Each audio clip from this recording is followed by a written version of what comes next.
decía que vamos a hablar acerca de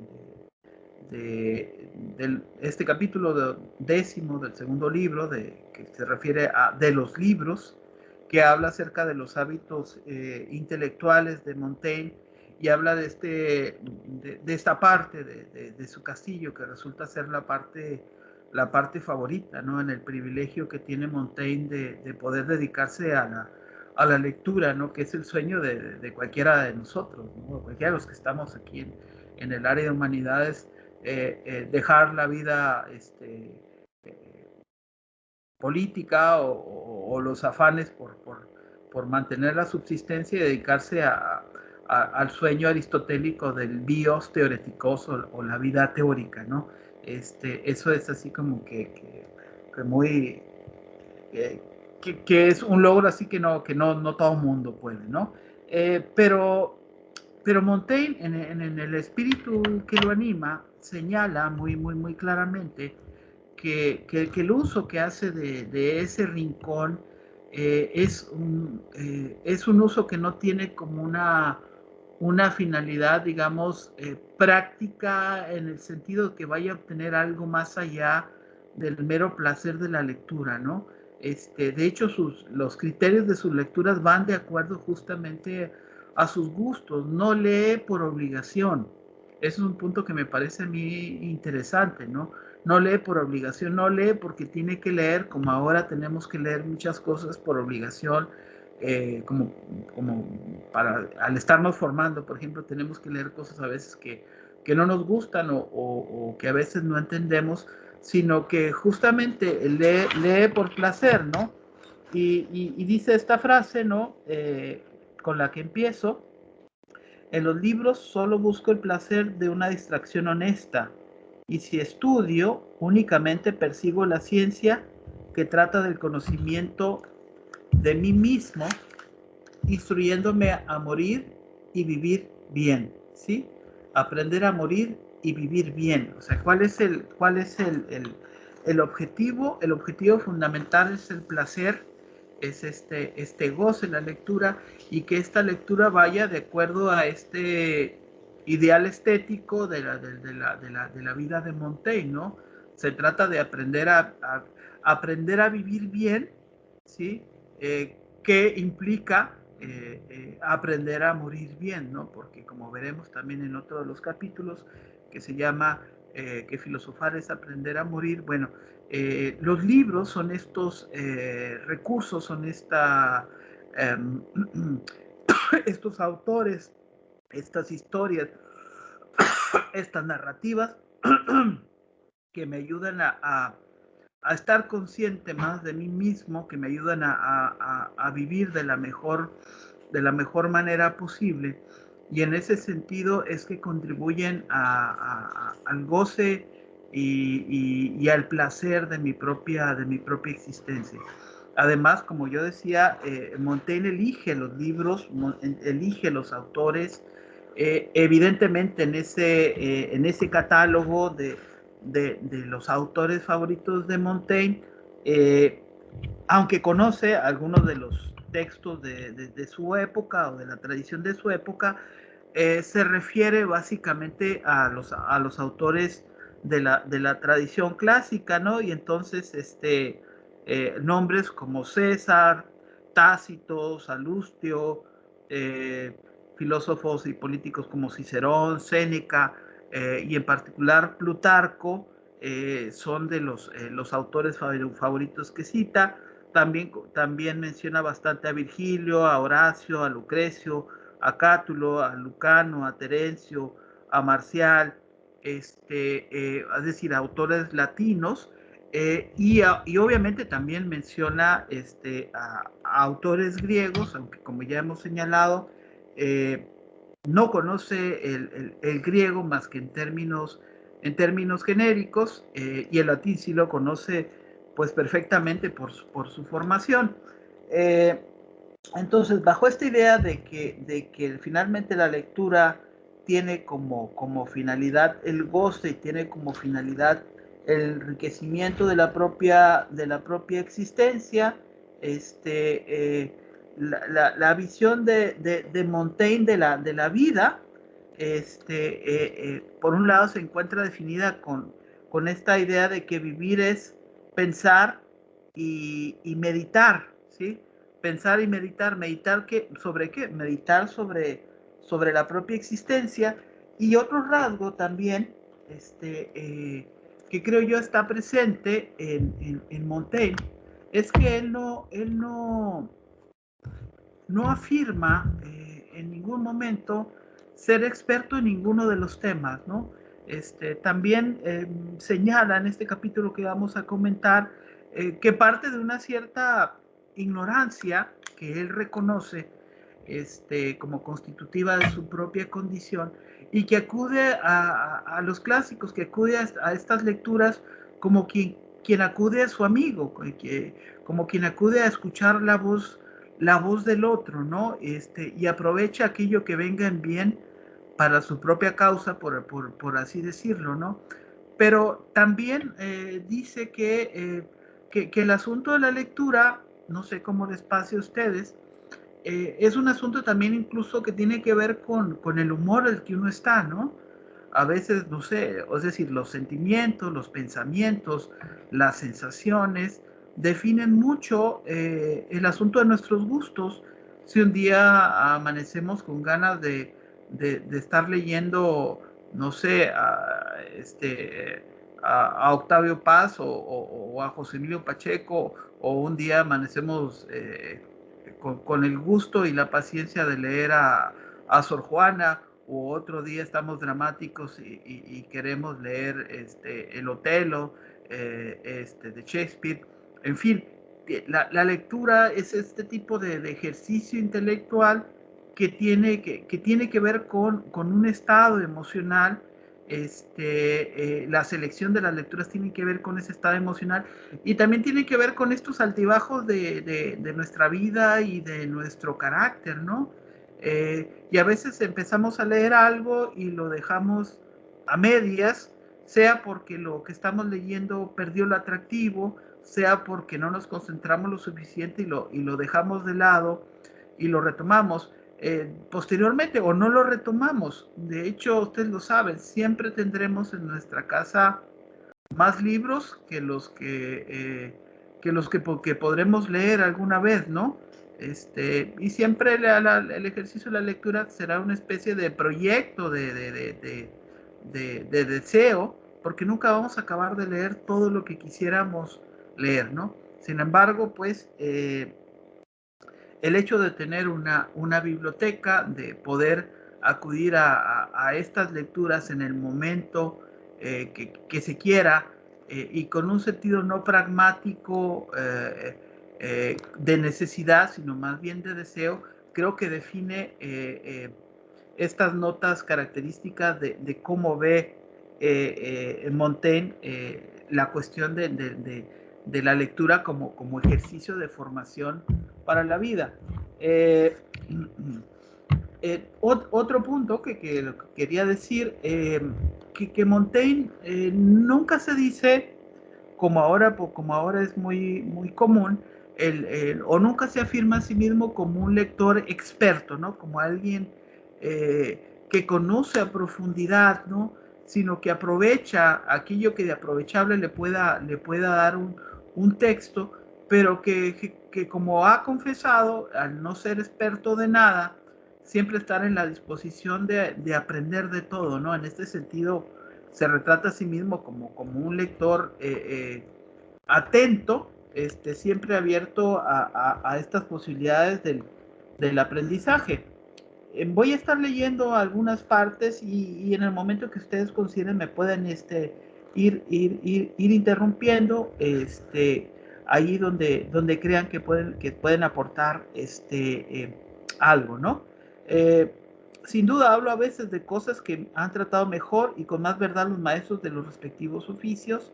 Aquí me limito a ensayar mis facultades naturales y no las adquiridas, y quien me coja en ignorancia nada hará contra mí, porque nada alegará a otro sobre mis discursos que no me haya alegado yo, y añado que no estoy satisfecho de ellos.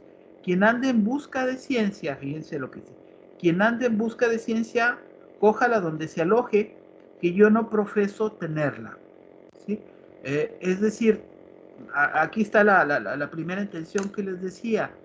Montaigne no quiere, no se ve a sí mismo en este retrato del perfil del lector como, como el humanista, como esta imagen del humanista, del sabio, ¿no? Que está en busca de saber más y más y más, lo que sería el contemporáneo de la especie del especialista, ¿no? Y que a partir de esa sabiduría adquirida, adquiera o ofrezca una imagen de sí mismo bajo esta identidad, ¿no? No anda en busca de esa sabiduría, ¿no?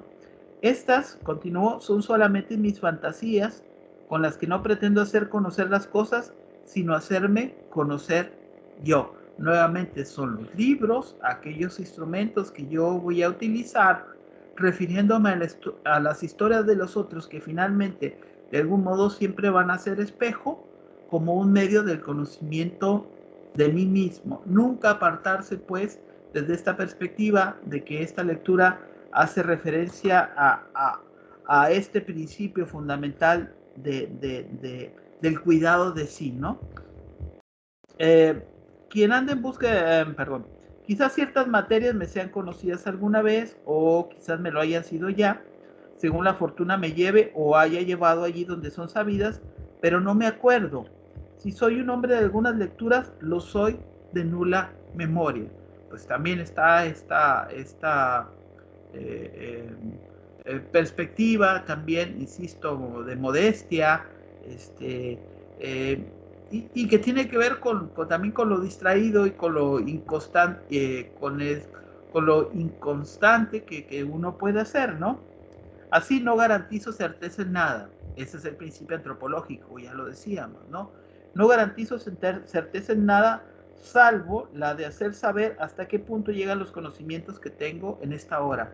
Lo que sé es lo acumulado de lo que he podido leer, conocer, pero en realidad no, yo solo sé que no sé nada, ¿no? Ahí está el socratismo. No se atienda pues a las materias, sino a la manera como las expongo, y véase en lo que de otros tomo, si he sabido escoger bien aquello que realza o socorre la invención, la cual nace siempre de mí. Hago, por ende, que los demás expresen, no antes, sino después que yo, las cosas que no puedo decir bien por flaqueza de mi lenguaje o de mis sentidos. En esta perspectiva, la lectura es una especie de extensión, ¿sí? Que busca ilustrar aquello que no está en mis propias capacidades. ¿Cuántas cosas hay? Ustedes me pueden decir, de las cosas que uno lee, que de alguna forma cubre la deficiencia de lo que uno hubiera podido decir o de lo que uno hubiera querido decir. Y entonces, como hay alguien que lo va a decir mejor que uno, pues uno ya se evita el trabajo de tratar de escribirlo y acudir a alguien que ya lo ha hecho y lo ha hecho magistralmente, ¿no? Entonces la literatura, de alguna forma, como que va cubriendo esa deficiencia, ¿no? Que tenemos, ¿no? De nuestras capacidades para, para expresar lo que sentimos, para expresar lo que pensamos, ¿no?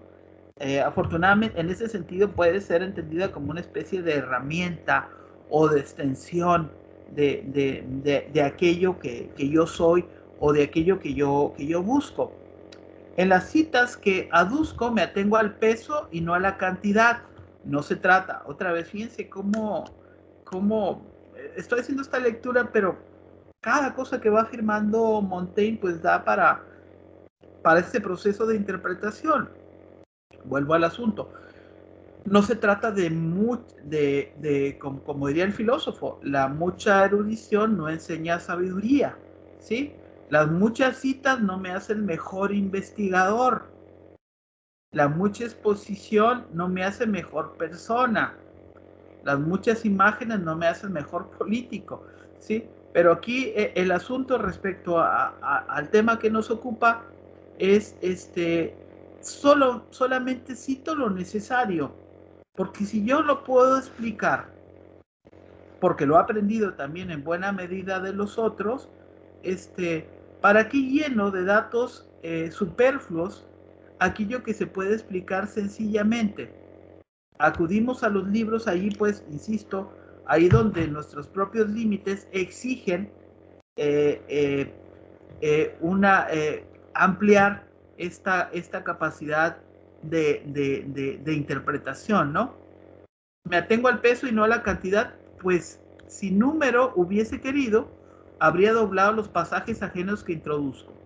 Todos estos o casi todos son de nombres tan famosos y antiguos que creo que ellos solo se mencionan sin que los mencione yo. Hay razones, comparaciones y argumentos que trasplanto a mi solar, confundiéndolos con los míos y ocultando adrede su autor para refrenar la temeridad de esas sentencias apresuradas que se arrojan sobre todos los escritos y en particular sobre los nuevos que producen personas vivas aún y en lengua vulgar.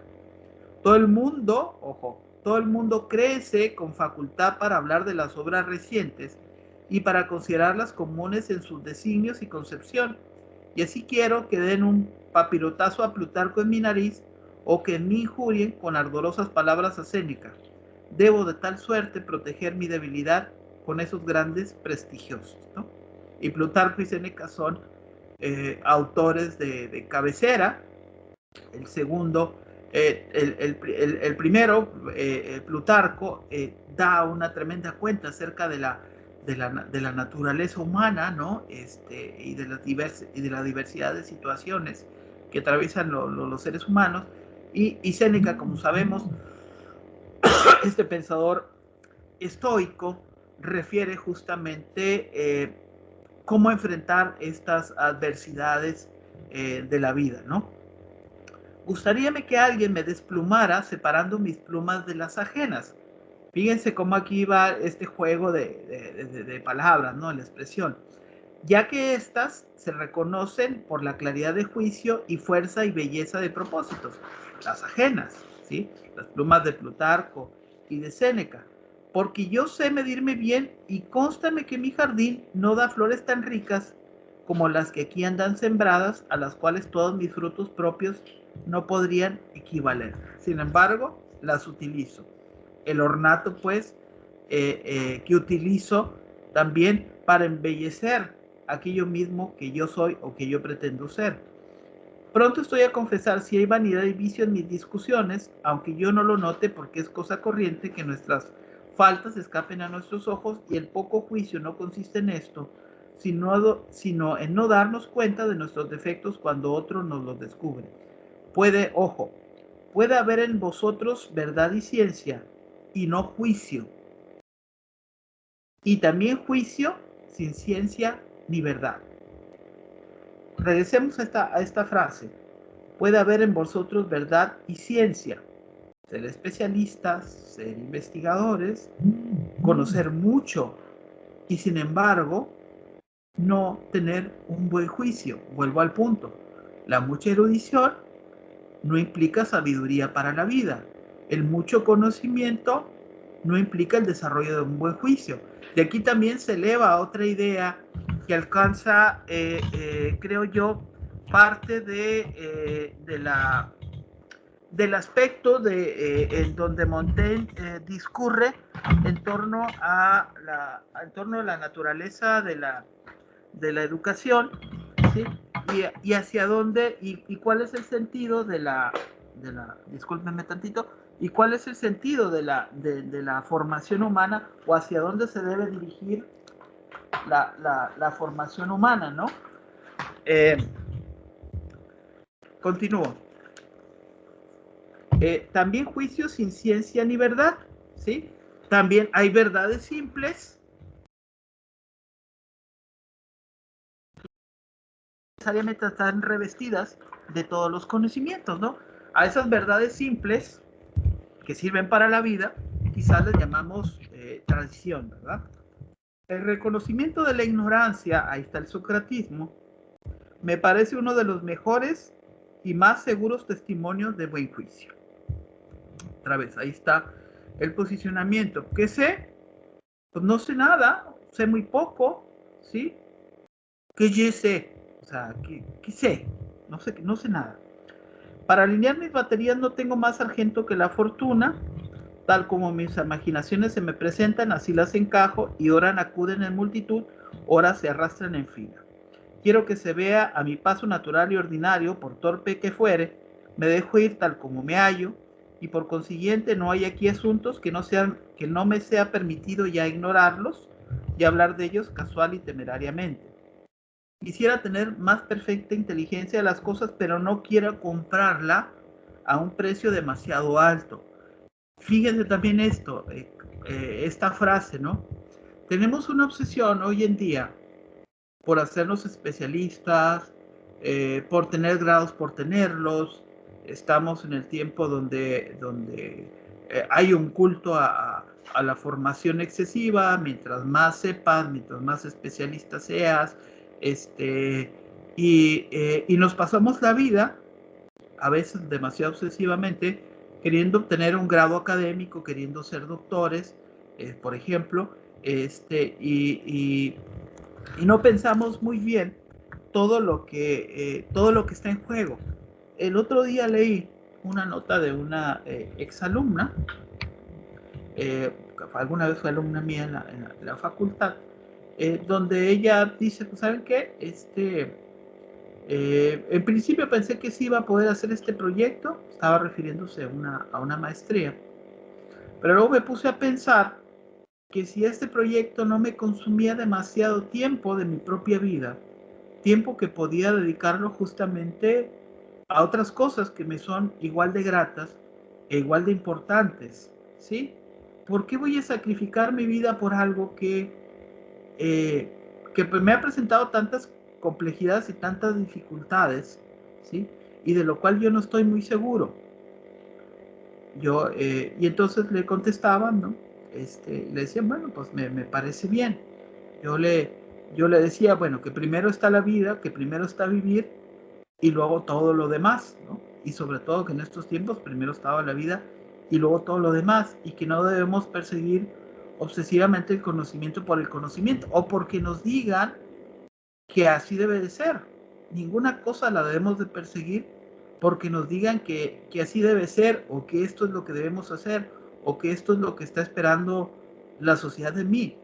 Debemos hacer lo que queremos hacer porque lo hemos pensado bien, porque nace de nosotros, porque tenemos el temple, la posibilidad o la fortaleza para hacerlo, y no porque nos digan obligadamente que hay que hacerlo, ¿no? Como obtener un grado o casarse o cualquier otra cosa, ¿no? En la vida. Entonces me parece interesante, ¿no? Y cuando Montaigne dice, no quiero comprarlo a precio demasiado alto, significa no me voy a pasar años en esto, ¿sí? Si no me reporta esta utilidad inmediata a este arte de la existencia que yo trato de construir, de hacer de mi vida, no lo dice Montaigne, lo implico yo, una obra de arte, ¿no? De alguna manera. Ese es el proyecto, digamos, ese es el proyecto estético, este, creo yo, sí, es una gran cita, ese es el proyecto estético que creo es el fundamental en Montaigne. Mi designio es pasar tranquila y no trabajosamente lo que me quede de vida, y ojo, se retira como a los 40 años, 40 y tantos años, y no deseo romperme la cabeza por nada, ni aún por la ciencia, por mucho que valga. En los libros, ahora vuelvo a la cita con la que inicié, en los libros solo busco el placer de una distracción honesta, y si estudio, únicamente persigo la ciencia que trata del conocimiento de mí mismo, instruyéndome a vivir y morir bien. Esta cita atraviesa en realidad todo el texto, insisto, se dirige hacia sí mismo, y hace una alusión a Propercio, propósito, asmeos ad metas sudet oportet ecus, o hacia esa meta corren mis corceles. Sigo leyendo. Si leyendo hallo dificultades, no me caliento los cascos para descifrarlas, sino que les doy una o dos cargas y luego las dejo. Porque si me plantase en ellas, perdería el tiempo y me perdería a mí mismo. Mi espíritu es de primer golpe, y si no veo las cosas al primer empuje, las veo menos obstinándome. Aquí también esta frase de que el espíritu es del primer golpe, también quizás tenga que ver con este proceso formativo, ¿no? Del propio Montaigne que describimos al principio, ¿no? De que en realidad la vida le fue siendo construida a Montaigne con un cierto esteticismo, con un cierto facilitamiento, ¿no? De alguna manera su padre, Pierre Kemp, lo va guiando, lo va poniendo ahí donde necesita estar y le va trazando un futuro y él lo va siguiendo con naturalidad y con cierta docilidad, ¿no? Va cumpliendo lo que tiene que cumplir, pero no enfrenta así como que estos obstáculos de manera obsesiva, ¿no? No es conformista, pero se aviene bien a lo que tiene, ¿no?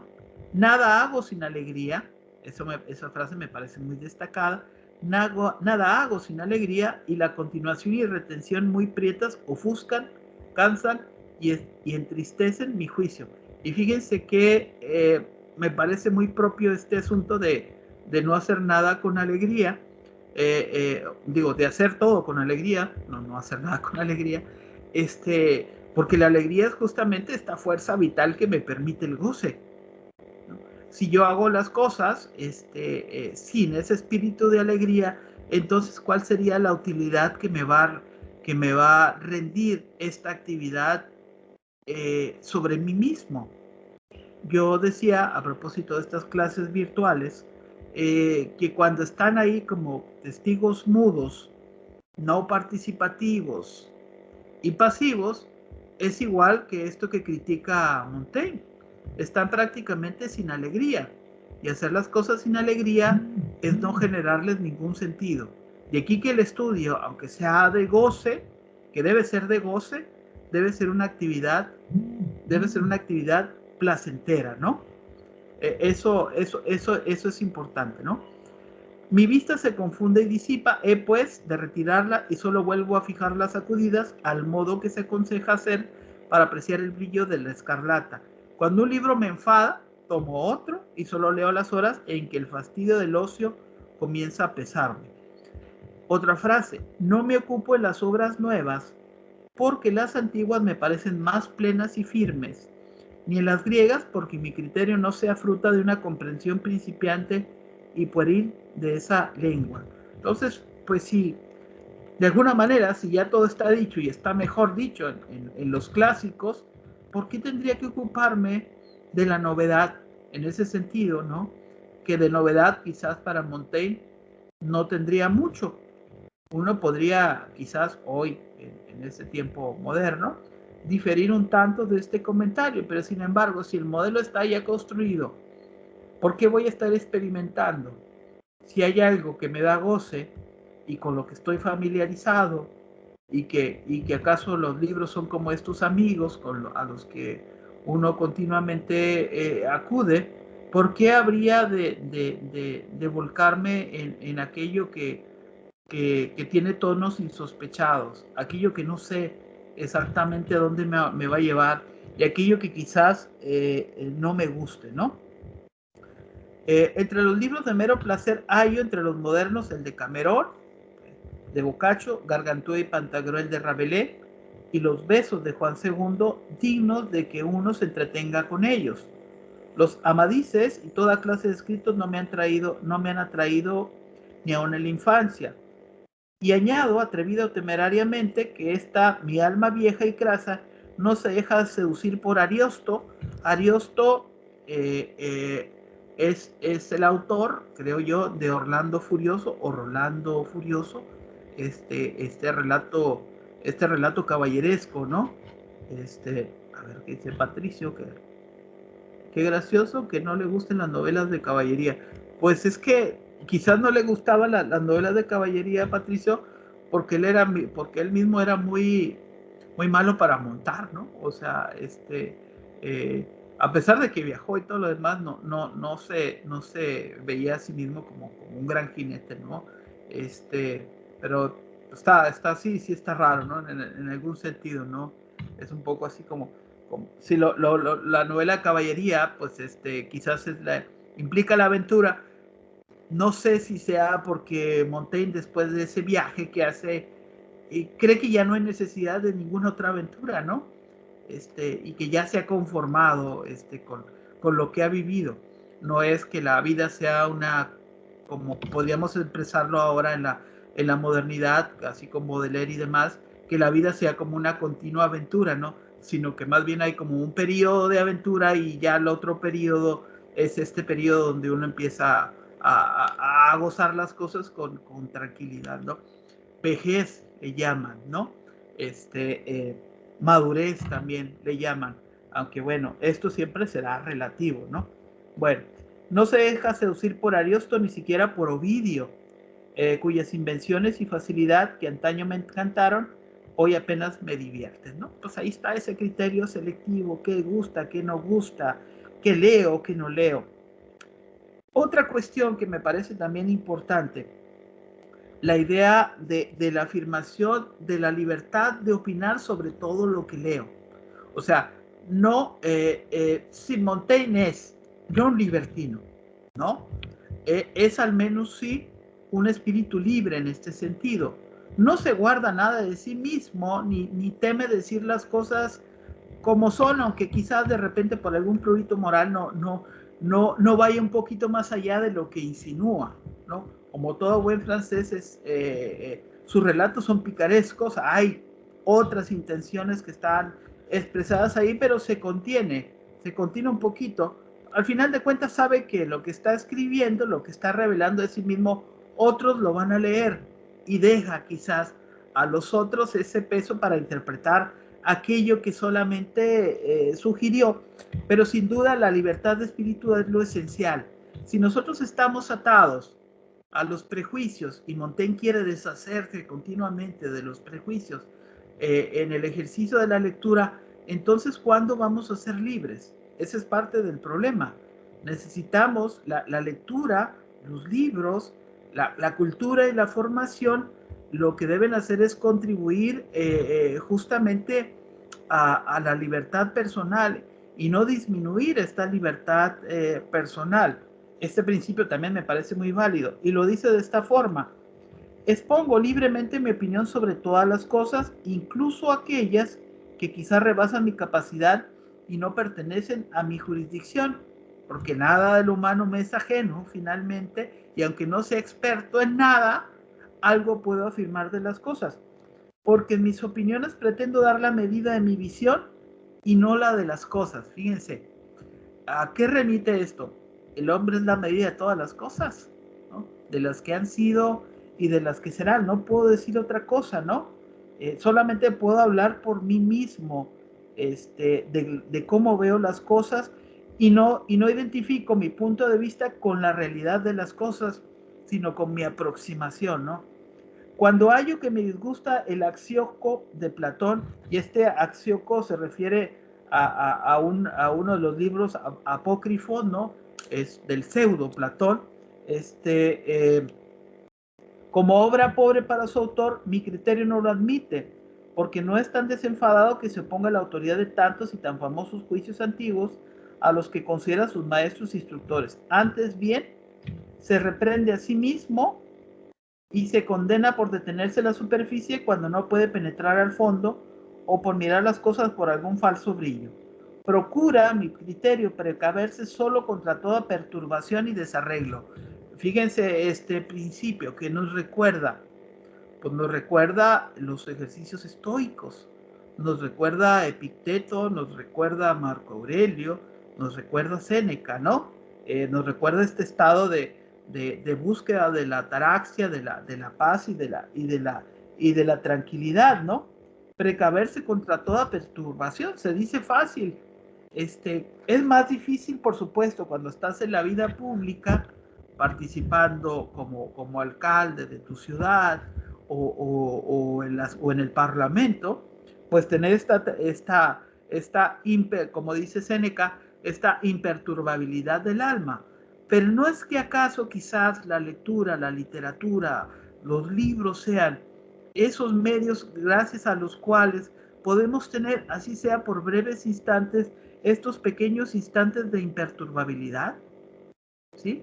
¿No serán estos espacios de la lectura aquel último refugio contra el caos generalizado que resulta ser la existencia? No solamente en este tiempo, sino en todos los tiempos, quizás, ¿no? Eh, Procura a mi criterio precaverse solo contra toda perturbación y desarreglo porque su debilidad la confiesa y reconoce buen grado. Cree dar justa interpretación a las apariencias que le presenta su concepción, pero las tales son torpes e imperfectas. Las fábulas de Esopo tienen varios sentidos e inteligencias, y a quienes las mitologizan eligen algún semblante que cuadre bien a la fábula, mientras las mayorías de la gente solo ven su faz primera y superficial, sin saber penetrar en los más esenciales y ocultos. Tal es mi caso. Otra vez vuelve a esa postura de ignorancia, ¿no? A esa idea de la insuficiencia, a esa quizás falsa modestia, ¿no? De que a veces solo hace lecturas superficiales. Obviamente no se quiere mostrar ostentoso a sus lectores, ¿no? Pero es un buen hermeneuta, como lo sabemos. Pero siguiendo mi camino, me ha parecido siempre que en la poesía Virgilio, Lucrecio, Catulo, perdón, y Horacio tienen con mucho el primer lugar. Particularmente Virgilio en sus Geórgicas, que estimo la más cumplida de las obras poéticas. Por comparación a ellas, fácilmente se advierte que hay pasajes de la Eneida a los que el autor aún hubiera dado otro toque si hubiese podido hacerlo. El quinto libro de la Eneida paréceme el más perfecto de todos, también me agrada Lucano, lo leo con gusto, no tanto por su estilo como por el valor y verdad de sus opiniones y juicios. Respecto al buen Terencio, con las gracias y juegos de su lenguaje latino, hallo lo admirable cuando representa a lo vivo los impulsos del alma y la condición de nuestras costumbres. De continuo nuestras acciones me inclinan a él y nunca lo leo sin encontrarle una nueva belleza y gracia. En este sentido, pues, la lectura que siempre haces en una lectura clásica, de un clásico, donde sabemos que un clásico es un libro al que uno vuelve siempre o continuamente y donde aprende nuevos significados, ¿no? Nuevas gracias, nuevas bellezas. Los de tiempos próximos a Virgilio se quejan de que algunos le comparaban con Lucrecio, y yo entiendo que esa es en verdad comparación desigual, pero me ha costado trabajo fortalecerme en esta opinión cuando he leído ciertos bellos pasajes de Lucrecio. Y fíjense, Lucrecio es un hedonista y un creyente del epicureísmo, un difusor del epicureísmo. Quienes de aquello se quejaban, ¿qué no dirán de la bárbara estupidez y necedad con que algunos ahora ponen en parangón a Ariosto, el Orlando Furioso, con Virgilio? ¿Y qué diría el propio Ariosto? O seculum incipiens et infacetum, o siglo ignaro y sin gusto. El canto 63. Estimo que los antiguos tenían más razón en quejarse de los que comparaban Plauto a Terencio que los que protestaban de la comparación entre Lucrecio y Virgilio. Para la estimación y preferencia de Terencio es mucho ya que el padre de la elocuencia romana lo tuviera tan a menudo en boca como único entre los de su clase, así como es de considerar la sentencia que el primer juez de los poetas romanos da de su compañero. A menudo he pensado en ese hecho de que quienes en nuestro tiempo hacen comedias, en especial los italianos, que son muy felices en esto, para decirlo con ironía, suelen emplear 3 o 4 argumentos de Terencio o Plauto para formar uno suyo, como también encajan en una comedia 5 o 6 cuentos de Boccaccio. Lo que les lleva a cargarse de tanta injundia es que temen no poder sostenerse con sus solas gracias y necesitan un cuerpo donde apoyarse. Y curiosamente, en esta crítica que desliza, o en este comentario que desliza Montaigne, pues también es la afirmación de lo que él mismo señala, ¿no? No se apoya Montaigne en la autoridad de los otros, ahí donde su propio conocimiento o su propia autoridad desmerece. Y como de por sí no tienen cosa que valga, sigue hablando los italianos, procuran que su cuento nos entretenga como quiera que fuese. Con el autor que digo pasa lo contrario, porque las perfecciones y belleza de su modo de decir nos llevan a perder el apetito de su tema, mientras sus gentilezas y primores nos subyugan por los gratos que son. Liquidus puroque similimus animi, fluido igual en todo el agua pura, dice Horacio. En efecto, ya no voy a estar leyendo ya todo, pero sí hay partes así muy interesantes. En efecto, de tal modo nos llena este autor el alma con sus gracias que nos hace olvidar el argumento. Esta consideración me inclina a decir que, según veo, los buenos y antiguos poetas evitaron la afectación y lo rebuscado. Aquí se está refiriendo, por supuesto, y aquí hace otra vez nuevamente alusión quizás a los géneros más contemporáneos, ¿no? Que le toca leer de los autores contemporáneos, que se caracterizan, lo rebuscado luego será una característica muy particular de los autores barrocos, ¿no? Y del estilo, de este estilo abigarrado, lleno de detalles que va surgiendo en el arte y también en la literatura, ¿no? Esta consideración decía, me inclina a decir que según veo los buenos y antiguos poetas evitaron la afectación y lo rebuscado, no solo alejándome de las fantásticas elevaciones españoles y petrarquistas, sino incluso de los pormenores dulces y alambicados que son ornamento de todas las obras poéticas de los siglos siguientes. Y ahí está, ¿no? Luego veremos esto, insisto, este arte del exceso y del rebuscamiento en la obra de los culteranos, ¿no? En el siglo de oro, del siglo de oro en el siglo de oro español, ¿no? En fin, dice, respecto a estos temas, ya he dicho que autores me complacen más. Y luego ya pasa esta parte, en esta sección, donde va a hablar de los moralistas y de los filósofos, después de haber hecho esta crítica a estos nuevos autores que aparentemente quieren, que se apoyan en lo antiguo, ¿no? Pero que ornamentan demasiado el discurso. Y cuando se ornamenta demasiado el discurso, pues lo que se tiene como consecuencia es que queda de lado la sencillez y el mensaje se difumina, ¿no? En fin, en aquello que une algún fruto al placer y me ayuda a ordenar mis opiniones y condiciones, prefiero a Plutarco. Ahora que está en francés, y a Séneca, Plutarco y a Séneca. Los dos ofrecen para mí la notable ventaja de que la ciencia que busco, ellos la tratan de manera desilvanada, sin exigir obligación de trabajo prolijo del que soy incapaz. Aquí habla pues de la claridad de la prosa de Plutarco y de Séneca, y de este estilo directo, sin demasiado artificio, que podemos y del filósofo, ¿no? Muy ligados a la cuestión esencial de la vida. Tal ocurre con los opúsculos de Plutarco y las epístolas de Séneca, que son la parte más bella y provechosa de sus escritos. Y aquí aprovecho para el comercial, si no lo han leído, si no las han leído, las cartas morales a Lucilio, las epistolae ad Lucilio, las cartas a Lucilio son una obra bellísima de Séneca, un diálogo artificial o verdadero,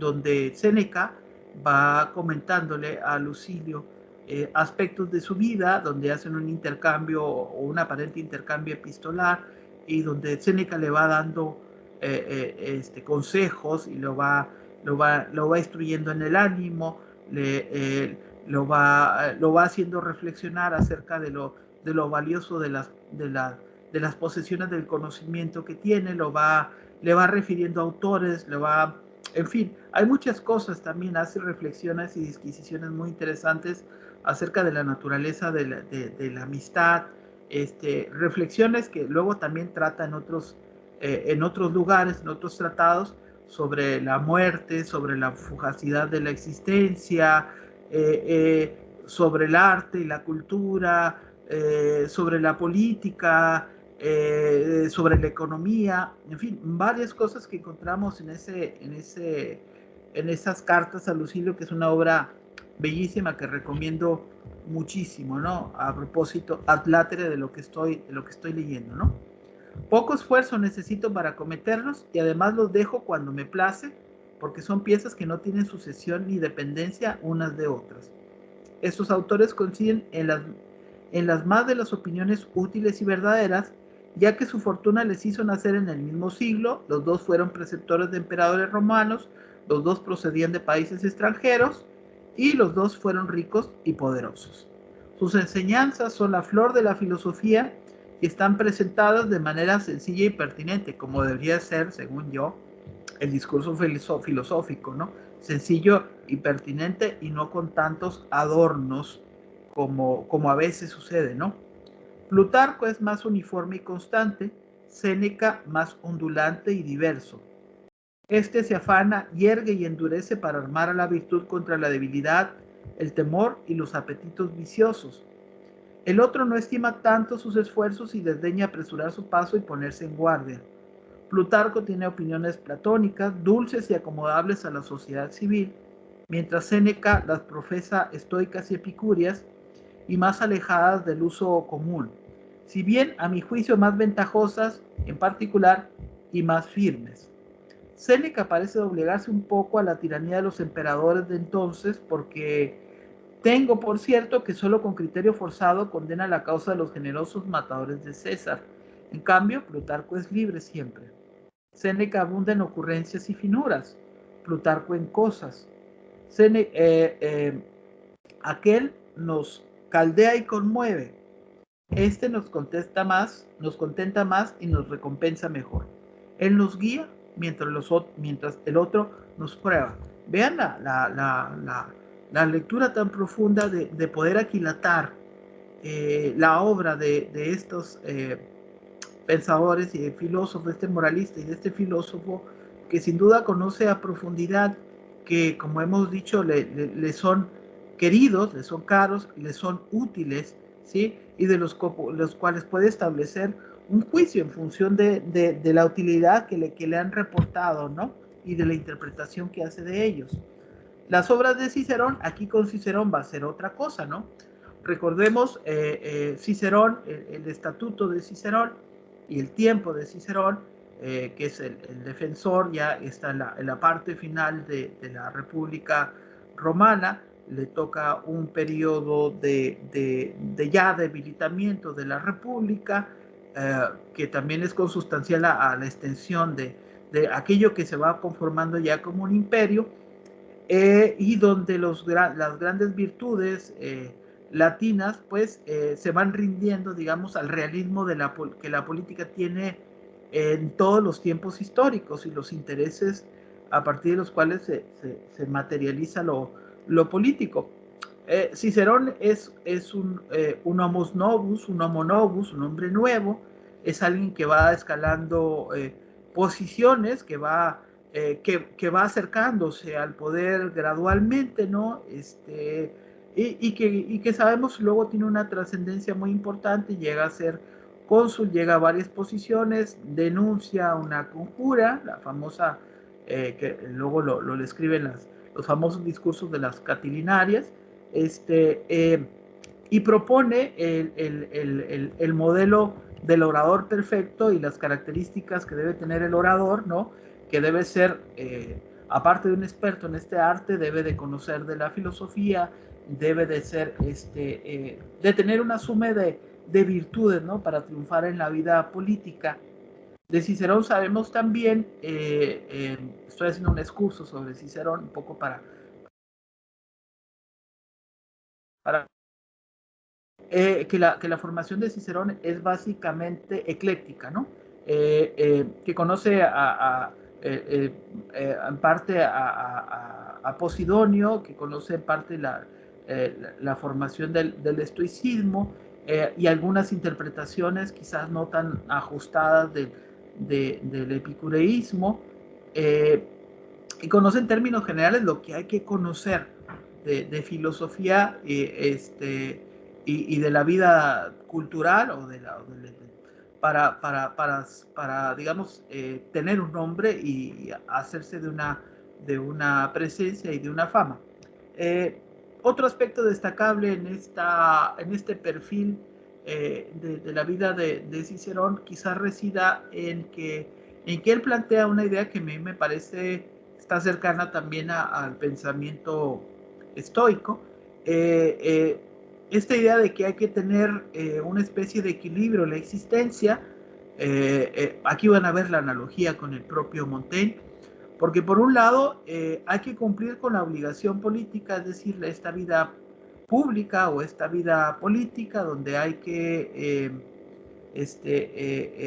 hacer la parte que nos corresponde en tanto ciudadanos, formar parte de la vida política, cumplir con el deber cívico. Ese es el deber cívico al que nos debemos justamente al coexistir en sociedad, ¿no? Y que correspondería propiamente a la condición humana. Por un lado este perfil público, pero por otro lado esta vida privada, esta idea que Cicerón encarna también y que luego también encontramos en Séneca, de la humanitas como este horizonte formativo. Vemos los ecos de esto justamente en el humanismo renacentista del cual es heredero el propio Montaigne, ¿no? La humanitas como este horizonte que quiere entender a la esencial igualdad de la condición humana y que destaca el papel también de la formación como el medio de la transformación, recuperando pues todo este ideal grecolatino, ¿no? Del cultivo de sí y del cuidado de sí como parte de aquello que va a dar equilibrio a la existencia. Esto lo hemos reflejado, insisto, en el estoicismo y en el epicureísmo. Entonces, frente a esta vida pública, es necesario el cultivo de sí, es necesario el cultivo de esta vida privada que Cicerón distingue o denomina con una palabra que luego se transformó mucho en su sentido, que es el otium o el ocio, ¿no? Hoy el ocio lo entendemos como no hacer nada, como esta idea de perder el tiempo, ¿no? E incluso a veces no sabemos cómo perder el tiempo. La vida no es corta, dice más adelante Séneca, sino que perdemos mucho el tiempo. Si aprovecháramos el tiempo, la vida no sería tan corta como nos imaginamos, ¿no? Entonces, el ocio, es el tiempo que del equilibrio frente a esa vida pública y esos deberes públicos, es el tiempo privado, es el tiempo del goce y del disfrute, es el tiempo de la cultura y el enaltecimiento de la cultura. Por eso Cicerón también es muy conocido por otro texto, ya parece que estoy dando una clase de Cicerón, pero bueno, de alguna manera es contexto, que él escribió un texto muy famoso, un alegato forense que se llama el Proarquia. Y en el Proarquia, que también aconsejo la lectura, como todas las cosas que hacemos aquí, hace una apología y una defensa de la necesidad del arte y de la cultura, de la poesía y de la literatura como aquello que le da sentido a la existencia, como aquello que va y complementa esta vida activa, esta vida política, esta vida material, económica, productiva, ¿no? Se tiene que complementar con el valor fundamental del arte y la cultura. Me parece que este ideal y este equilibrio resulta fundamental pues para mantener esta armonía con uno mismo, que es una de las formas de mantener la armonía con el resto. Creo que hay una proyección de estas ideas también en la propia vida de Montaigne, este equilibrio entre la vida pública y privada, aunque al final, bueno, este retiro, ¿no? Donde hace todo este ejercicio de lectura y de interpretación y de escritura, ¿no? De hecho, ese es otro punto también, ha surgido el tema, perdón, en el arte de Montaigne, en los ensayos, también podríamos consignar que está algo que también se practica o que se aconseja no solamente en la cultura griega, sino también en el naciente cristianismo, que es el ejercicio de la escritura, ¿sí? El ejercicio de la escritura también como una especie de forma de ejercicio espiritual, ¿no? Como una forma de autotransformación, ¿no?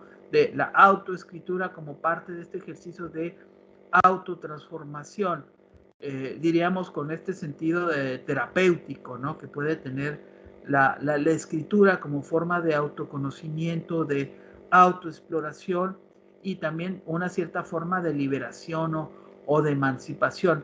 Podríamos decir aquí también que la literatura ha cumplido en muchos sentidos esta labor terapéutica, emancipadora y de liberación frente a una existencia que no siempre es una existencia feliz, que no siempre es una existencia totalmente plena, y la literatura ofrece muchas veces esas posibilidades del escape y del goce al que nos refiere no solo Montaigne, sino muchos otros, ¿no?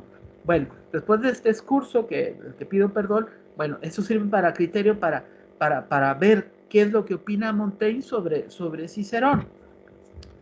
Las obras de Cicerón, que aquí pueden servir a mi designio, son las que tratan de la filosofía especialmente moral. Mas cuando se franquean las barreras del descaro, no hay ya brida. Y por tanto, a decir verdad, declaro que el estilo ciceroniano de escribir me parece enojoso.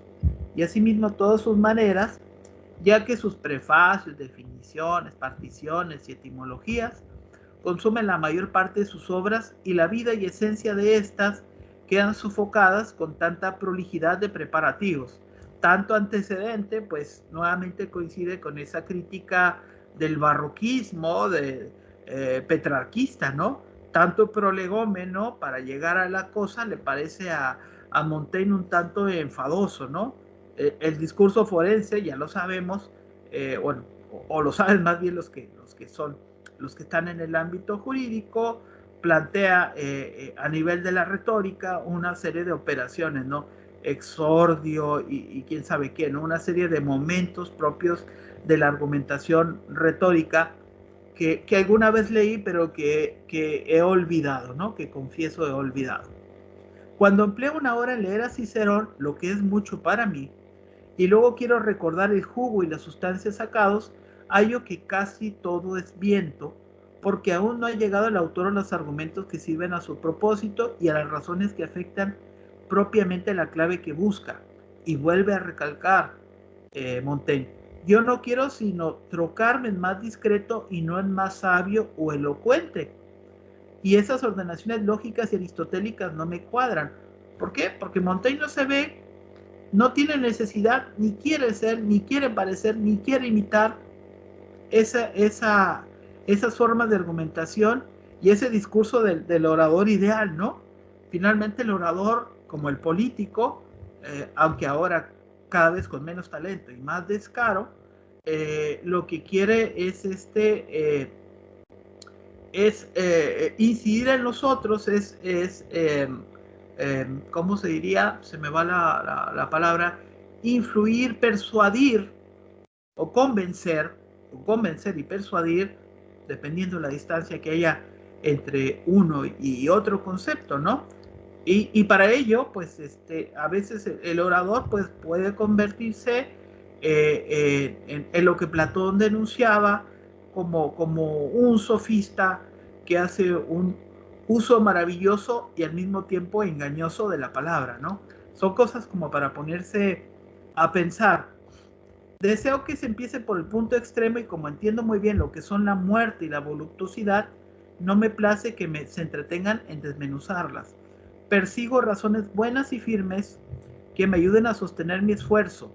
no sutilezas gramáticas ni ingeniosas contexturas de palabras y argumentaciones que no sirven a mi objeto.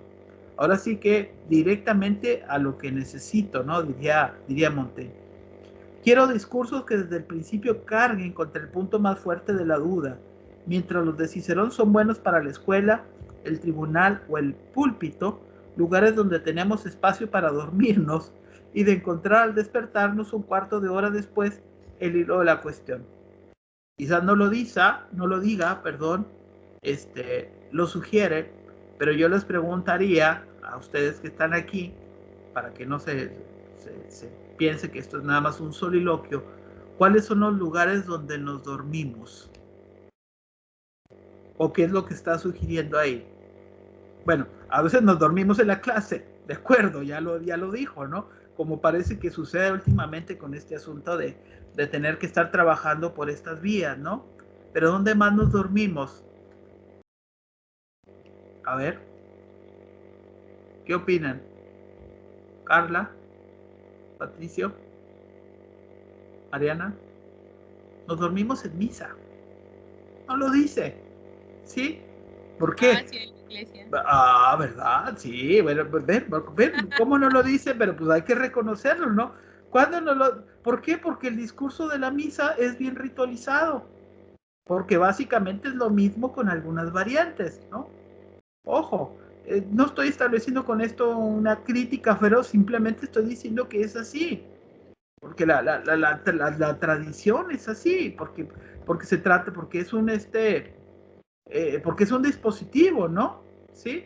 Necesita ser muy bueno el orador, necesita tener muchas variantes, muchos giros para mantener, como un maestro también, ¿no? Necesita tener muchos giros para mantener la atención de sus oyentes, ¿no? Más cuando los oyentes están en quién sabe qué parte del mundo escuchándolo, ¿no? Uno supone que cercanos, pero quién sabe, ¿no? Uno no sabe finalmente dónde está cada quien. Si uno difícilmente en estos tiempos intenta saber quién es, pues más difícil es saber dónde están los demás, ¿no? Entonces yo leo aquí, entre líneas, perdón, leo entre líneas, que ahí donde esas ritualizaciones pueden ser muy efectivas como parte de un proceso, a Cicerón no le parecen como que muy atractivas, ¿no? Me puedo dormir y retomar inmediatamente el hilo pues, de lo que sigue, ¿no? Y vean, no necesito aperitivo ni salsa, dice, que me gusta la carne sin aderezos. Ahí está, ¿no? En vez de aguzarme el apetito con esos preparativos y manejos, me lo cansan y marchitan. Fíjense también otra cuestión. Montaigne quiere que le entiendan. Por eso constantemente, o sea, quiere mantener este estilo fresco, quiere mantener esta claridad y continuamente está ofreciendo metáforas a sus lectores, de tal modo que no sea enredoso. O sea, esto lo puede leer, salvo el latín, que si no es por la traducción aquí de esta edición que tengo, pues no le entendería nada, porque latín yo no sé, por muchas circunstancias de la vida, o lo poco que sé, lo he aprendido pues por la pura necesidad, sin ser experto, menos el griego, pero en realidad puedes prescindir de eso y básicamente a alguien que tenga una cultura mediana pues entiende, ¿no? Y la metáfora es el recurso que utiliza Montaigne para estar anclando continuamente el mensaje. Es una especie de publicidad continua. Ah, pero yo soy así. Ah, pero recuerden que yo esto. Ah, pero recuerden que a mí me gusta esto. Ah, y recuerden que me vale lo que piensen. También, bastante cínico. Si te gusta bien y si no, pues detente también. No tienes que leerme. Nadie te obligó. No, aquí es como eran las películas antes, ¿no? De permanencia voluntaria. La literatura es eso, permanencia voluntaria. Cuando ya no me entretengo, cuando ya no me gusta, lo dejo. Y si quiero después lo retomo. Y si no, lo dejo por siempre jamás, ¿no? Y si me ha caído mal el autor o la autora, pues ya no lo tomo en cuenta. Y no hago corajes por eso, ¿no? También. Está diciendo muchas cosas, insisto, en esta parte donde está hablando de los textos, de la literatura, ¿no? Yo, fíjense, La licencia de los tiempos me excusará también, hablando de los sacrilegios, me excusará el audaz sacrilegio de estimar también languidecientes los diálogos del propio Platón. Ojo, ojo, alguien que ama los clásicos bueno, pues Platón aparte es griego, ¿no? Y luego pues se le parece enfadoso, ¿no? Le parece aburrido, ¿no? Que agotan en mucho su materia. ¿Y por qué lo dice? Por la estructura de los diálogos de Platón, que repiten básicamente una y otra vez la misma estructura, ¿no? El diálogo. Estaba Sócrates un día, quién sabe qué, y luego se encontró con fulanito y empezó a decir, y le empezó a preguntar, y luego aquel cayó en contradicción, y luego fueron y encontraron a fulanito, y finalmente no llegaron a nada, ¿sí? Que es casi siempre como, claro, llegaron a todo y llegaron a nada, pero esa es la estructura narrativa. A veces es más ágil, a veces es más intensa, claro. Yo en particular estoy más del bando platónico que del bando aristotélico, aunque reconozco virtudes en los dos. Platón es mucho más poético en muchas cosas, pero pues a Montaigne pues simple y sencillamente no. Montaigne en todo caso es socrático, no es platónico. Esa es una diferencia también importante, ¿no? Y Platón pues finalmente tenía su corazoncito político y a Montaigne lo político parece tampoco interesarle como que demasiado, ¿no? Asimismo, con igual sacrilegio me quejo de que emplease su tiempo en largas interlocuciones vanas y preparatorias un hombre que tantas y tan mejores cosas tenía que decir, o sea, lo mismo que Cicerón, ¿no? Demasiados preparativos. Y aún me excusará mejor que otra cosa mi ignorancia si digo que yo no veo nada en la belleza del lenguaje platoniano. Vámonos, ¿sí? Diríamos FD, fuertes declaraciones, ¿no? Fuertes declaraciones. Yo en general busco los libros que enseñan las ciencias, no las que no las que visten de artificios, perdón. Los dos primeros autores que dije, y Plinio y sus semejantes, no tienen nada de hoc age. Ahora sí que me dirán ustedes qué significa aquí y ahora, supongo yo, algo así, ¿no? Hoc age. Hacer esto. Hacer esto. Gracias. Gracias porque mi francés está muy negativo, ¿no? No es cierto, no, pues no. Hacer esto, hoc age. Nada de hoc age, porque quieren dirigirse a gentes ya informadas y aún si lo tienen, es un hoc age sustancial con su cuerpo propio. También me placen las epístolas ad Atticum, o sea, las epístolas a Ático, uno de los amigos de Cicerón, que suelen ser bastante bellas, no solo porque contienen amplia instrucción sobre historia y asuntos de la época, sino porque descubren los humanos humores de su autor. Una de las cosas, desde la perspectiva de Montaigne, que revelan la intensidad de un libro es la transparencia de su autor. El hecho de que el autor hable de algún modo de sí mismo, ¿sí? Que tome también como una posición, que no sea como imparcial, ¿no? Que de alguna manera, aunque sea un historiador, finalmente asume un modelo de interpretación, ¿sí? Asume un bando, ¿no?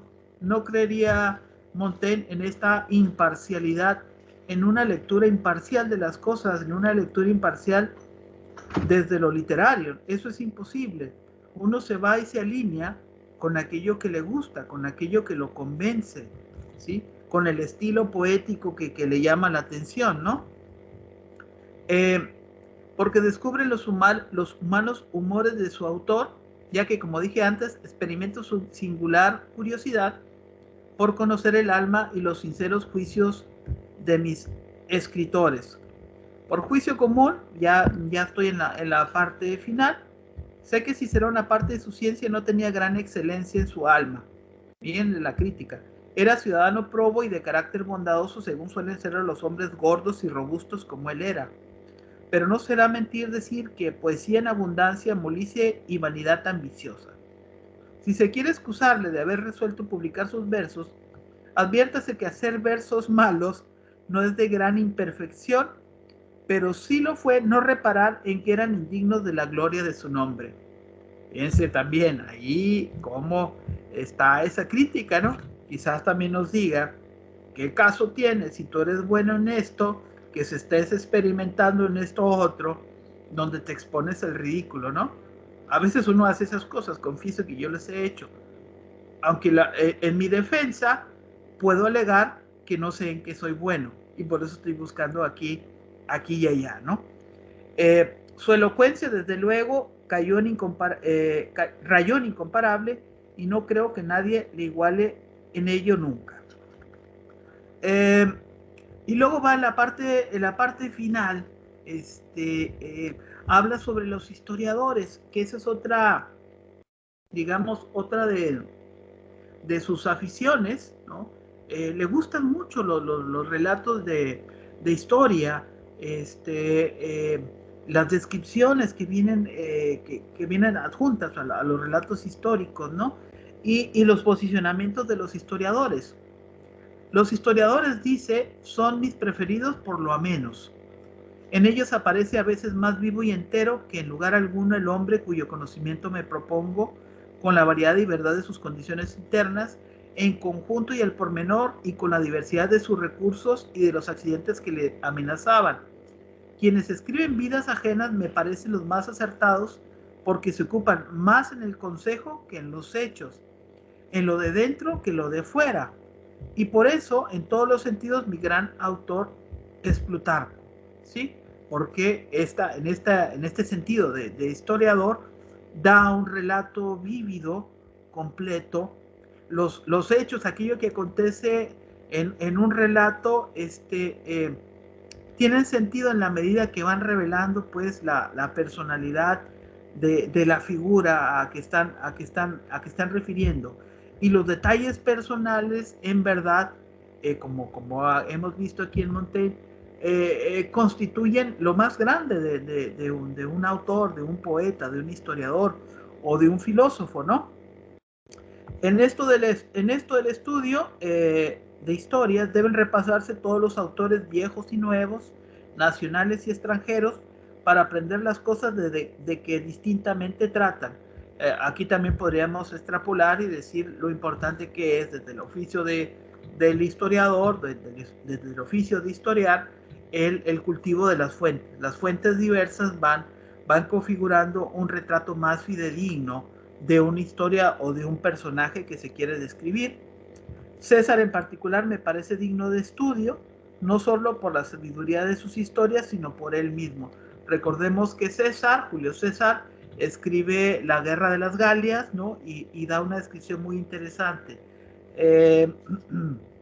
Siguiendo con Julio César, a César lo leo con más reverencia y respeto que los que pongo en leer las obras humanas, ya sea considerando sus acciones y milagrosa grandeza, ya sea la pureza e inimitable pulimento de su lenguaje, en que no solo superó a todos los historiadores, como dice César, en sus juicios al hablar de sus enemigos, que, salvando los falsos colores con que quieren cubrir su mala causa y su perversa ambición, creo que solo cabe censurarle el que haya hablado de sí demasiado poco, porque es imposible que ejecutase tantas grandes cosas sin poner en ellas de sí más de lo que cuenta. Los historiadores me agradan o muy sencillos o excelentes. Los sencillos porque no tienen motivo para mezclar cosa suya, ni aportan más que el cuidado y diligencia de recoger cuanto llega a su noticia, registrando de buena fe todas las cosas sin elección ni prueba, y dejando que nuestro juicio discierna por entero la verdad. Tal es, entre otros, el buen Froissart, quien apronta su empresa tan franca candidez que cuando incurre en una falta no teme reconocerla y corregirla ahí donde se le indica a quien nos expone. Los historiadores excelentes tienen la capacidad de escoger lo que vale la pena, ateniéndose lo más verosímil. Los historiadores intermedios, entre las dos dichas clases, los excelentes y los sencillos, los historiadores intermedios lo echan todo a perder. Fíjense lo que dice, ¿no? Nos quieren dar mascados los bocados, se otorga la ley de juzgar y por tanto de acomodar la historia a su fantasía, escogen lo que creen digno de ello y nos ocultan con frecuencias palabras y actos privados que nos instruirían mucho, ¿no? Entonces, en ya para cerrar, Montaigne hace señala, no lo voy a hacer aquí, pero dice, bueno, de lo que yo he leído, de las cosas que me gustan, yo doy juicio, soy capaz de dar una descripción de aquello que me gusta de los autores y lo que pienso de ellos, y hago este ejercicio después de leer un libro. Dice que lo trata lo trata de hacer cada que termina una obra, trata de hacer un comentario. Esto de hacer los comentarios es una forma pues de evaluar el escrito y de evaluar lo que el escrito le ha dejado a él. Mi memoria es extremadamente infiel y precaria, al punto de haber yo tomado a veces libros que creía recientes y desconocidos para mí, resultando luego que los había leído años atrás y sembrándolos de notas mías. Para remediar esto he tomado la costumbre algún tiempo de poner al fin de cada libro, de los que no pienso servirme más que una vez, la fecha en que concluí de leerlo y el juicio que me ha merecido en conjunto, para que al menos me recuerde la idea general que he concebido del autor. Y luego ya habla acerca de los libros de Guicciardini y de Felipe de Comines, y de las memorias de los señores de Belé. Bueno, que no viene el caso, ¿no? Pero hace un juicio crítico acerca de la lectura, y veamos pues cómo en este capítulo 10, Montaigne nos da una nota muy interesante de sus hábitos intelectuales, una arqueología de esos hábitos intelectuales. Nos habla de sus preferencias respecto a los géneros, y del juicio reflexivo respecto a cada uno de sus autores favoritos. Yo creo que lo que destaca también es que en cuanto lee, aparte del provecho que busca en esta lectura hedonista, en esta lectura de placer y al mismo tiempo utilitaria, encuentra continuamente como el espejo de los seres humanos, el espejo de los hombres, el espejo de las acciones humanas. Y con esto pues termino mi comentario sobre este libro décimo este capítulo décimo del libro segundo de los ensayos de Montaigne. Antes de que se me olvide, porque igual que Montaigne tengo memoria corta, yo propongo que el próximo texto que leamos, un poco así en términos aleatorios, sea aquel que refiere en el libro que viene siendo el 51, creo, de la vanidad de las palabras, ¿no? Este texto que está en el libro primero, capítulo 51, si leo bien, que referiría pues, si lo que Montaigne busca son palabras precisas que le remitan al provecho de sí mismo. ¿Qué entendemos por la vanidad de las palabras? ¿Qué entendemos por el uso, digamos, incorrecto, fantasioso y hasta fantoche de las palabras, ¿no? Que puede encontrarse también en la producción escrita.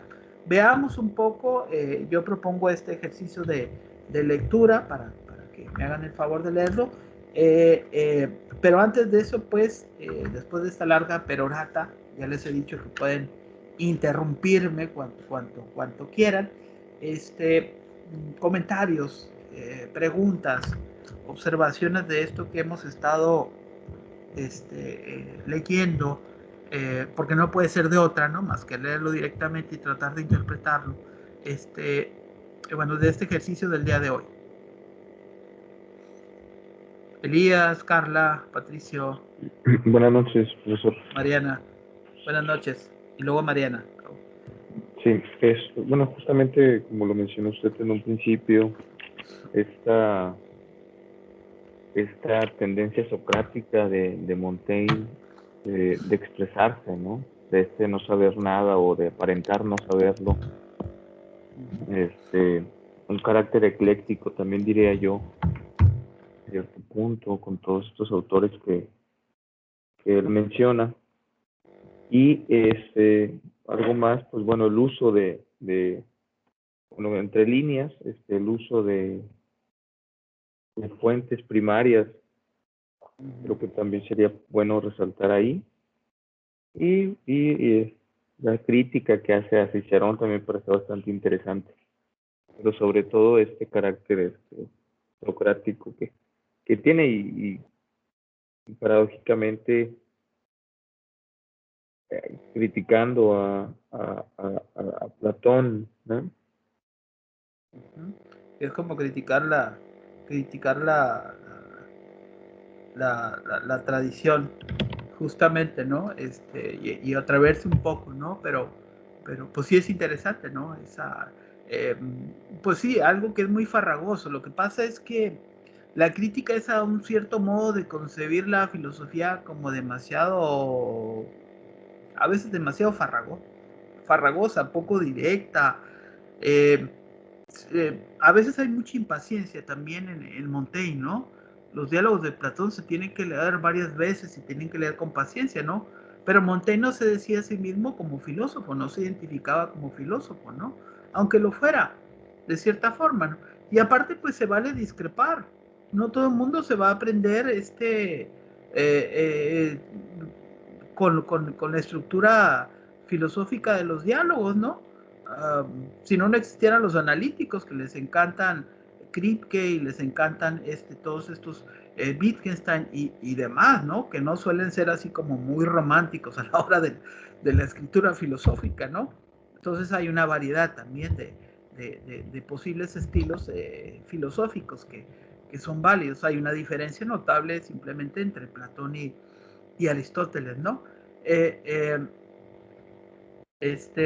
Mariana, ibas a comentar algo.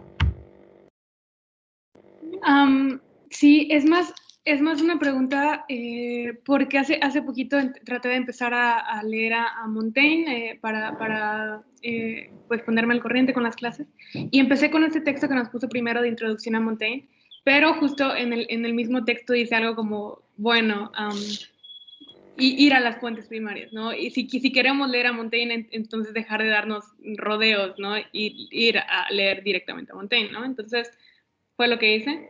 Pero, no sé, o sea, no me fascinó demasiado los primeros que igual unos cuatro ensayos, o sea, como todavía no he encontrado, ¿no? Esta misma calidad en Montaigne como la que usted está seleccionando, ¿no? La misma calidad de reflexiones que tiene, ¿no? Después. Entonces, sí, o sea, ¿qué vamos a leer de él o cómo empezar a leerlo, ¿no?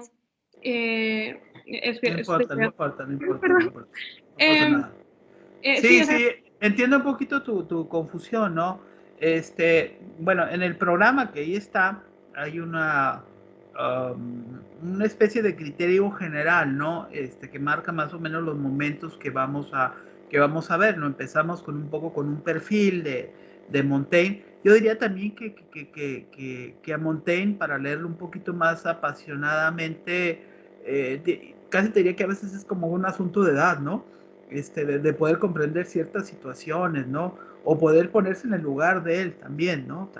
Él reflexiona también, mucho de lo que escribe tiene que ver con su condición física, con su condición de género, con su propia historia. Yo soy el autor de mi propio libro, ¿no? Y aparte también de repente leerlo, pues es un poquito complicado porque refiere muchos autores y que Lucrecio y Horacio y Catulo y todos estos, que a lo mejor uno no ha leído o que ha leído parcialmente, ¿no? Entonces a veces uno tiene que estar como un poco con el diccionario, ¿no? Pues hay que leerlo con paciencia, yo diría. Pero hay cosas, yo lo que rescato, ¿no? Es que siempre, como él ha dicho, ¿no? Todo lo que escribe trata de que tenga una utilidad en él mismo, ¿sí? Y lee por placer, no lee por deber. Igual escribe por placer y no escribe por deber. no le importa tanto si usted y yo le entendemos, ¿sí? Ese finalmente es nuestro problema, ¿no? Y si median siglos, pues con mayor razón, ¿no? Ya se había olvidado de las convenciones, en ese sentido es anticonvencional, ¿no? Pero hay ciertas partes, hay ciertas expresiones difundidas por aquí, por allá, que luego ya, que son como que bastante universales, ¿no? Y que se trasladan de ese tiempo a todos los tiempos posibles. Simple y sencillamente el punto de vista antropológico, ¿no? Donde sostiene, bueno, es que no hay nada más inconstante, no hay nada más escéptico, no hay nada más variable que el ser humano. Y partiendo de allí, todo lo demás, ¿no? Y en ese sentido, haciendo honor de repente también a esto de la variación y un poco del sentimiento y demás, la lectura que estoy proponiendo es así un tanto aleatoria, un tanto también según mi sentimiento, mi sentir. Hay libros un poco más famosos que otros, ¿no? O más comentados que otros. Los vamos a ir viendo, ¿no? Tenemos todavía un largo trecho.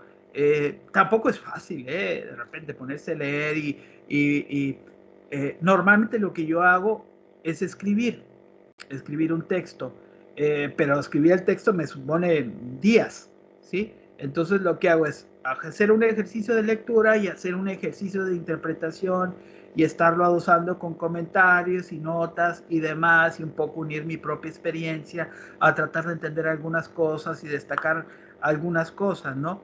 Entonces va en ese sentido, ¿no? No sentirse forzado a entenderlo todo, porque no es por ahí. Luego hablaremos, pues finalmente está construyendo un ensayo y el ensayo, dicen los que saben, es el centauro de los géneros, ¿no? El ensayo no conoce barreras. La esencia del ensayo es la libertad creativa, ¿sí? En ese sentido es lo que estamos leyendo con Montaigne, ¿no? Los únicos frenos son los frenos de la autocensura, y en todo caso lo deja ahí, lo deja ahí, lo deja ahí, lo deja ahí, para quien quiera seguir la hebra de sus comentarios, ¿no? Y es así como hablamos, ¿no? En realidad mucha naturalidad del lenguaje, aunque esté escrito. O sea, nosotros dejamos muchas cosas en implícito. Digamos que podemos hacer una tesis que se llame Los implícitos en la lectura de los ensayos de Montaigne. ¿Sí? Análisis y propuesta, por Mariana Castañón de la Fuente. Pudiera ser, ¿no? Hay muchas cosas que se pueden interpretar, ¿no? Desde lo propiamente local, o sea, que tiene que ver con la escritura de Montaigne, a lo periférico, ¿no?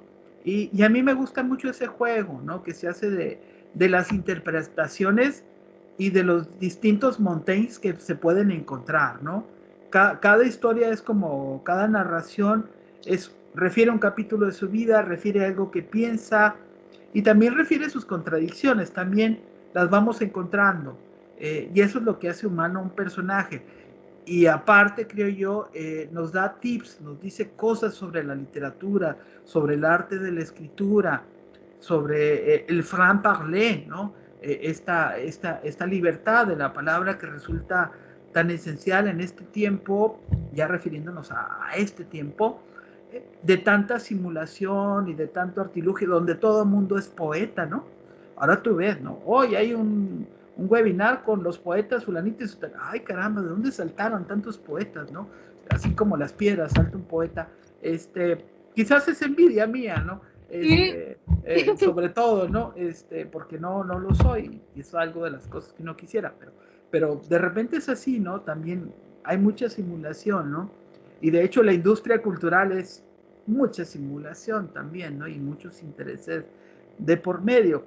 Con todo, pues creo que todo el mundo tiene derecho a su propia simulación, si es parte de su propia felicidad, siempre que no afecte a terceros, ¿no? Bueno, eso es lo que yo podría decir. Entonces vamos a seguir así. Ya señalé el libro, ¿no? El 51, ¿no? De la vanidad de las palabras o algo así. Y así vamos a ir brincando, ¿no? Estamos grabando todas las sesiones para que pues ahí están. Usted las puede revisar en la página. Quedan también aquí en la plataforma. Y el hecho de decir como que descubriendo cosas. y que eventualmente esto, en el caso de los que ya son alumnos regulares, pues bueno, sí, ahí habrá una exigencia de un ensayo, consecuencia natural de esto, ¿no? Y si alguien más quiere hacer ensayos, pues bienvenida, bienvenido, ¿no? Y compartirlos, pues sería perfecto, ¿no? Pero va por ahí, hay que tratar de gozarlo y no sentirse demasiado presionado, ¿vale? ¿Alguien más que quiera hacer un comentario ya para cerrar? Que ya nos pasamos del horario, no nos vayan a castigar por andar diciendo cosas fuera de alguien que no es de letras, que es de filosofía, que se pone a hablar sobre un autor del cual no es experto, pero que sin embargo le gusta y tiene el descaro de invitar a otras gentes que ni alumnos suyos son, pero que ahí están solidariamente acompañándonos. Qué padre, ¿no? Bueno, le dejo aquí, si no hay mayores comentarios, al rato subo el video para compartirlo. Les pido también que en la medida de lo posible compartan la idea, ¿no? Si alguien se quiere subir a este carrito, pues bienvenido, ¿no? Bienvenida. Se trata, ¿no? De aportar algo, ¿no? De aportar algo y sobre todo de acompañarnos en estas islas de soledad, que últimamente es la vida, ¿no? La vida virtual, por lo menos. ¿Sale? Bien. Los veo entonces el lunes. Platicamos, cuídense. A ver, aquí hay una... Elías, sí, dime, Elías. Dime. Sí, como último comentario, profesor, estaba yo leyendo a Enrique Dussel en 1492. Ajá. Y justamente hay un comentario hacia Montaigne y hacia este eurocentrismo que representa. Lo voy a no quitar mucho tiempo, lo leo bien y lo comparto el día lunes. Es la primera conferencia que tiene Enrique Dussel en muy bien. Es el egocentrismo en el europeo, si no me equivoco. Lo leo y lo comparto el día lunes. ¿Sale? Gracias, profesor. ¿Sabes de qué? De que pensé que lo ibas a leer ahorita, pero bueno. No, lo leo y el lunes lo comparto. Bueno, ok, bueno, muy bien, sí. Pues sí, evidentemente habrá una crítica al eurocentrismo, bueno, y pues así es, ¿no? O sea, ¿qué más te puedo decir? Así es, ese era su mundo, era el mundo que retrataba, pero a diferencia quizás del colonialismo, hace algunas referencias al nuevo mundo, ¿no? Luego también quizás voy a acompañar un poquito tu comentario de eso, ¿no? De cómo ve el nuevo mundo Montaigne, pero ya obviamente es hijo de su tiempo, no puede ir más allá de su tiempo en ese sentido, pero no sé hasta dónde sea totalmente eurocentrista, ¿no?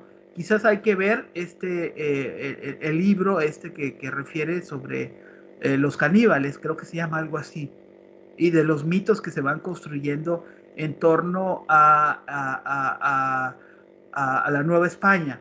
Bueno, yo aprovecho también y hago una lectura ad latere para ver lo de tu comentario, ¿sale? Bien, ¿ven cómo si salen cosas? Bueno, nos vemos pues. Cuídense. Gracias, profe. Adiós a todos. Estén muy bien. Gracias. Gracias. Buenas noches.